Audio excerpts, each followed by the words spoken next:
Hey, this is Nilsson, the mad scientist of muscle, and what I've got for you today is a great teaching tip for the bench press. Now, one of the big secrets that's not so secret with the bench press is getting your shoulder blades back behind your body, known as shoulder blade retraction. So, a lot of people miss out on this when they're doing this. They tend to have their back flatten out, whereas when you really pull the shoulder blades in and clench them up, it locks the shoulders into position, gets the shoulders back so they're not contributing as much to the exercise.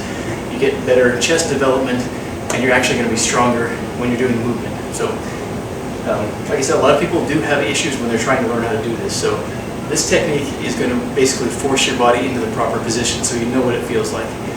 What you want you to do is set a bar up in the power rack. Now, about a foot and a half high is perfect. You can set it higher, you can set it lower.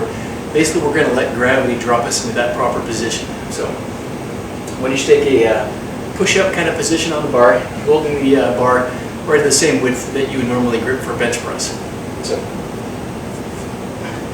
then you're just going to get into position as though you were doing a push-up. Next step, let gravity drop you forward while keeping your arms locked out. See what happened there? Boom, I'm just dropping, letting my shoulders come into that retracted position by gravity. That is where you press from.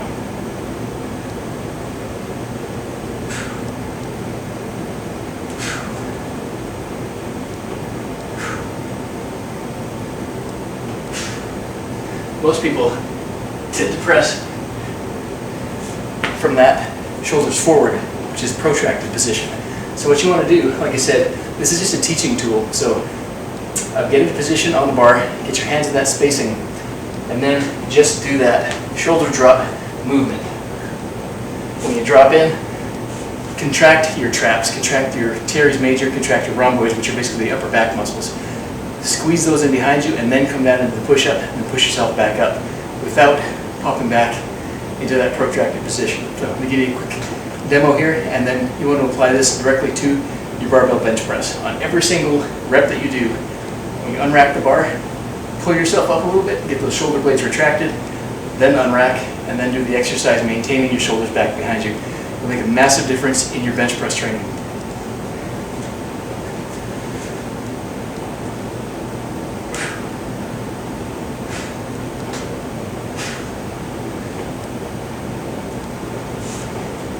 Now, when you're doing this practice movement, I want you to try a few reps with your shoulders forward like that and compared to your shoulders back. You're going to really feel the difference when you do it that way. So when you keep that in mind when you're transferring it over to the bench press, that'll really kind of hit home and let you know this is what you need to do when you're bench pressing to really maximize the weight you can lift.